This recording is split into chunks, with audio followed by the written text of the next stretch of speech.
وَكَانَ اللَّهُ غَفُورًا رَّحِيمًا وَمَن تَابَ وَعَمِلَ صَالِحًا فَإِنَّهُ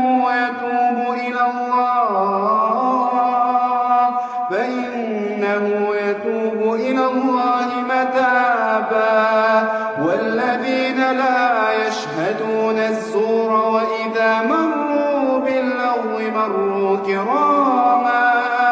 وَالَّذِينَ إِذَا ذُكِّرُوا بِآيَاتِ رَبِّهِمْ لَمْ يَخِرُّوا عَلَيْهَا صُمًّا وَعُمْيَانًا وَالَّذِينَ يَقُولُونَ رَبَّنَا هَبْ لَنَا مِنْ أَزْوَاجِنَا وَذُرِّيَّاتِنَا قُرَّةَ أَعْيُنٍ وَاجْعَلْنَا